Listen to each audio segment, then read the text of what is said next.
ધાનપુરથી બાસિયા ડુંગરી ગામે જતો રોડ રસ્તો ખાડા કાંકરાથી મુસાફરો ભારે દુઃખી થયા છે। આ રોડ રસ્તાની હાલત ધાનપુર તાલુકાના ડુમકા, રાજવા, ખજૂરી, નાની મલુ, મોટી મલુ, વાકોટા, આબાકાજ, ધનાર પાટિયા, મંડોળ, ગાગરડીના લોકો ધાનપુર તાલુકાના મત વિસ્તારમાં તૂટ્યા ફૂટ્યા ઊંડા ખાડા કાંકરા મેટલ રોડ પર ચાલતા વાહન ચાલકો ભારે કંટાળ્યા।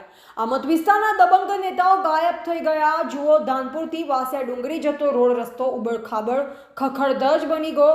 લોભ લાલચ ટકાવારીથી હલકી કક્ષાના રોડની આજે અમારી ચેનલ દ્વારા પહેલો ભાંડો ફોડાયો।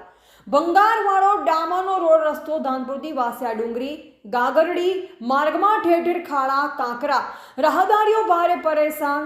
ધાનપુરથી બાસિયા ડુંગરી જતો રસ્તો 1 વર્ષ પહેલા નવો બનાવવામાં આવ્યો। આ રસ્તામાં હલકી કક્ષાની મેટલ અને હલકી ગુણવત્તાનો ડામર કોન્ટ્રાક્ટરે વાપર્યો, જે કારણે ઠેર ઠેર કપચી મેટલના પથ્થર ઉખડી રોડ પર જોવા મળી રહ્યા છે।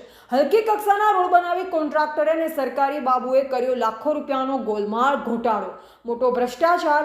ડુંગરાળ વિસ્તાર ગામડા અને ફળિયામાં જોડતા રસ્તા પર સરકાર દ્વારા કડક હાથે રોડ રસ્તાના કામોની તપાસ કરવામાં આવે તો રોડ રસ્તામાં હલકી કક્ષાની ગુણવત્તાવાળો ડામર વાપરવાથી 1 જ વર્ષમાં અને ચોમાસામાં રોડ ઠેર ઠેર ધોવાણ થતા રોડ કોન્ટ્રાક્ટર દ્વારા તેની જાળવણી કે કાળજી કે જવાબદાર અધિકારીઓ આજ દિન સુધી રિપેરિંગ કે થીંગડા કે ખાડા પૂરવાની કામગીરી કરવામાં નહીં આવતા આ વિસ્તારના લોકોને બીજા ગામથી આવતા સગા સંબંધીઓને આ રસ્તા પર પસાર થવામાં ભારે પરેશાની ભોગવવી પડે છે।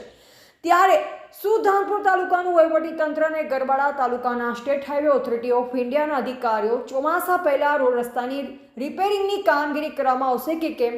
ધાનપુર ગામેથી બાસિયા ડુંગરી ગાગરડી માર્ગ જૂના રોડ રસ્તામાં હલકી કક્ષાનું મટીરિયલ વાપરવાથી રોડ રસ્તો 1 જ વરસાદમાં તૂટી ગયો। ત્યારે આ રોડ રસ્તા બનાવનાર કોન્ટ્રાક્ટર સામે કેમ પગલાં ભરવામાં આવતા નથી? શું ગામડામાં લાખોનો નહીં કરોડોનો ભ્રષ્ટાચાર રોડ રસ્તાના કામોમાં થઈ ગયો? ચૂનો લગાવી ગયા રોડ રસ્તાના કોન્ટ્રાક્ટરો તેવું હાલ જાગૃત નાગરિક અભણ હોવા છતાં જણાવી રહ્યા છે। માથાભારે દબંગ નેતાઓના બીકના કારણે અહીંના સ્થાનિક નિવેદન આપવાનું ટાળી રહ્યા છે। આગામી 5 તારીખે આવેલા અતિ ભારે પવન વાવાઝોડામાં રોડ રસ્તા પર ઝાડી ઝાંખરાઓ પડ્યા, જેની સાફ સફાઈની કામગીરી હાલ સ્ટેટ હાઈવે રોડ ખાતાના વહીવટીતંત્રે કરવામાં નહીં આવતા ઘણી જગ્યાએ રોડ પર ઝાડોના ઝૂમ રસ્તા પર આવી પડેલ જોવાઈ રહ્યા છે। રોડ ખાતાની કોઈ કાળજી કે જવાબદારી અધિકારીઓ મૂકેલ નથી। રોડ પર ઘણી જગ્યાએ વળાંગમાં ગાંડા કાટાળા બાવળના ઝાડના ઝૂમતી વાહન ચાલકો ગ્રામજનો સગાવાલા રોડ પર પસાર થતા ભારે પરેશાની ભોગવી રહ્યા છે। ક્યાં ગયું ધાનપુર તાલુકાનું અને ગરબાડા તાલુકાના રોડ ખાતાનું વહીવટીતંત્ર? કેમ તાત્કાલિક યુદ્ધના ધોરણે કામગીરી કરવામાં આવતી નથી? શું વહીવટીતંત્ર કેમ દાહોદ જિલ્લામાં નિષ્ફળ ગયું છે? રોડ રસ્તાની જાળવણી માટે હાલ રોડ પર ચાલતા લોકો, વાહન ચાલકો, મુસાફરો ભારે પરેશાની ભોગવી રહ્યા છે। તેનો જવાબદાર કોણ? રોડ ખાતાનો કે ટેક્સ ભરતી જનતાનો શું વાંક? આ રસ્તાનો અહેવાલ આવતા અધિકારીઓ સફાળા જાગી વહીવટીતંત્ર જાગશે કે પછી નિંદ્રમાં સૂતા પહેલા પાણી પહેલા પાળ બાંધી લેશે કે નહીં અને કામગીરી હાથ ધરવામાં આવશે કે નહીં?